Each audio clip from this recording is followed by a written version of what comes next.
The wider question, so if you're a Reform member, if you're a Reform voter, if you are going to be a Reform voter at the next elections, that'd be May elections, in most parts, or many parts, in fact, if the government had their way, in no parts of the United Kingdom, how do you feel about the Conservatives crossing over from one to the other? Of course, what it does do, I understand the angst. I understand why people are looking at this going, well, what? I mean, Nadhim Zahawi, of all people, and many people on social media have got the receipts of some of the things that Mr Zahawi has said over the years. He was up to his neck in it. He was proper, absolutely top of the tree, right in the thick of all the melee when the Tory party was collapsing.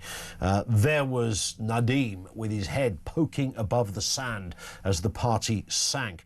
So him in particular, as distinct from maybe Danny Kruger or Lee Anderson, appear to have really come in for some stick on this. But broadly speaking, should Reform welcome the Tories? Should Reform welcome former Conservative MPs? 0344 499 1000. He is, of course, one of the highest profile figures to make that journey. Let's have a little listen then to what happened yesterday. There was a press conference. Mr Farage and Mr Zahawi together, despite things they'd said about each other in the past. Here's what the former Chancellor for the Conservative Party had to say. So I stand here with the leader of my new party to offer my help and my insights to the dynamic, confident team that Nigel Farage is building, and to urge others from across all the other parties and the many millions who until now felt that politics isn't for them to come and join us. Come and join us. You know Britain is broken. You know it needs reform.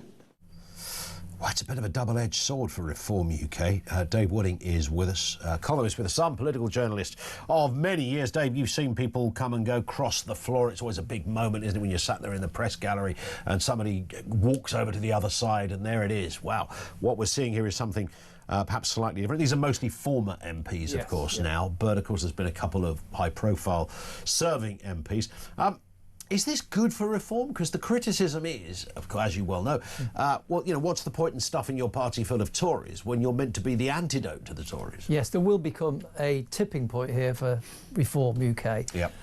On the one hand, they need more experience and knowledge, and Nadhim Zahawi, he's served in 4 cabinet posts, including Chancellor, and he'll have the knowledge, expertise to give something extra to the Reform Party. And let's not forget, Reform will need 650 candidates. Yeah. This is difficult from a standing start.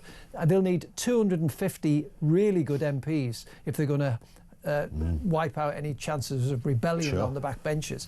They'll need 100 to be ministers. You'll need 30, 35 for the cabinet. You'll need all the junior ministers. So we're going to get the quality of people from. And let's not forget, they'll need 500 lords, peers, lords and ladies. That's true. If they're going to try and get their programme for government through, because if they get, even if they got a big majority, it can go to the Lords and be bogged down with all sorts of. That's a great point. Amendments. That doesn't get talked about very often, does it? No. The Lords is going to be massive. I mean, there's no. He's got no peers. Yeah.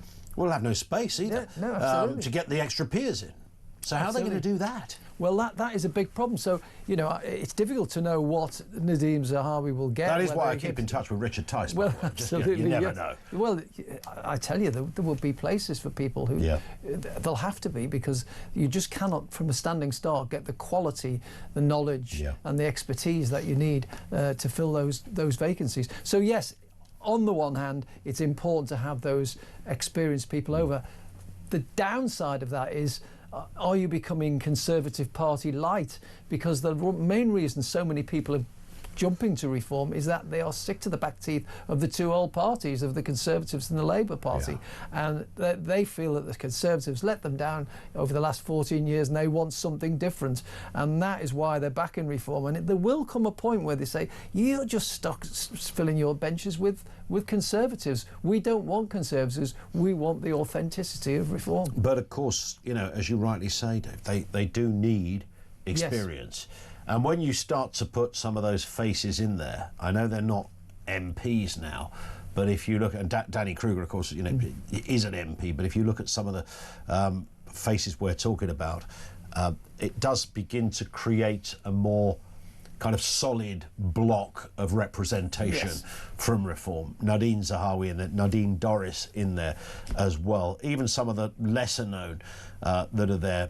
Maria Caulfield, former minister as well. So you've got these faces that kind of fit. You're not seeing them in the House of Commons at the moment, of course. No.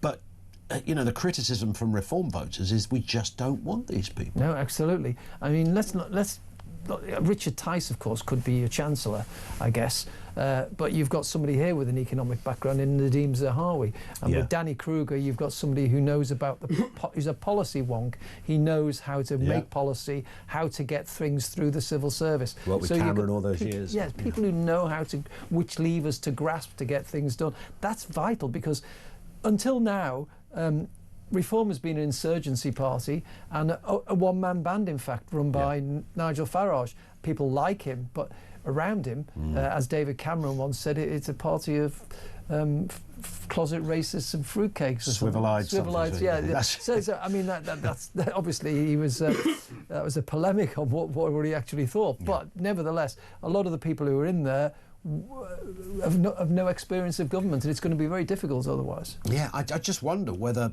I mean, this idea of they're doing a kind of deal, I mean, depending on who you talk to, depending on whether they talk to you on the record or off the record, you get so many different answers on this one. I mean, I think it's inevitable, isn't it? If you look at that polling, I know this is only one poll, the recent YouGov poll, it was for the Times and for Sky, has put Reform on 24. That's down 2 points. The Tories are up a point. But interestingly, Labour are up 2 points on that latest poll. Yes. How does that happen?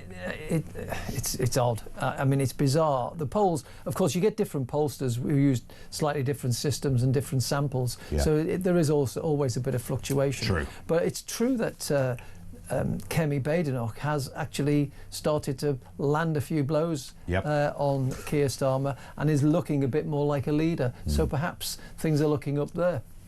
Let's move to this story, Dave. Another one dominating the news agenda. Britain ready to ban X, or Twitter as it used to be known, as the row over child sexual abuse and misogynistic deepfakes escalates. Technology Secretary Liz Kendall said this.